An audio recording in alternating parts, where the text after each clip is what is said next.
এক গ্রামে ছিল একটি ছেলে, নাম তার মিঠু।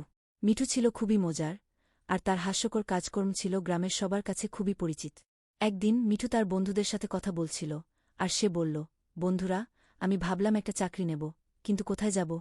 বন্ধুরা অবাক হয়ে বলল, কি, তুই তো পড়াশোনা করছিস না, চাকরি কিভাবে পাস? মিঠু হাসি মুখে বলল, ওহ না না, পড়াশোনা কি, আমি তো দোকানে গিয়ে সাইনবোর্ড লাগাব, VIP চাকরি পাওয়া যাবে। তারপর যারা আসবে তাদেরকে বলবো, হ্যাঁ, আপনার সঠিক জায়গায় এসেছেন, এক্সট্রা প্রাইস পেমেন্ট করতে হবে।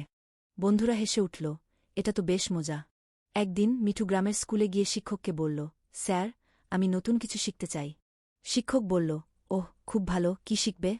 মিঠু সোজা বলে দিল, স্যার, আমি শিখতে চাই কিভাবে অনেক বড় বড় কথা বলে, কিন্তু কিছুই না বলি। শিক্ষক একটু বিব্রত হয়ে বললেন, কিভাবে সেটা সম্ভব? মিঠু বলল, এটা তো খুব সহজ। আমি বলবো, যে মানুষ বুঝে সে শিখে, আর যে না বুঝে সে শেখায়। এভাবে আমার কথা শুনে সবাই ভাববে, এই ছেলেটা তো অনেক কিছু জানে। তারপর একদিন মিঠু বাজারে গিয়ে দোকানদারের কাছে বলল, ভাই, একটা কিছু ভালো উপহার দিতে চাই। দোকানদার বলল, আসলে আমরা এখানে অনেক কিছুই বিক্রি করি, কি ধরনের উপহার চান? উঝে দোকানদার অবাক হয়ে বলল, কি সাইজ? মিঠু হেসে বলল, এই যে একটা বড় কেটলি। কারণ সবাই জানে, কেটলি কখনো সঠিক সাইজ হয় না। এভাবেই মিঠু তার হাস্যকর কথাবার্তায় সবার মন জয় করত।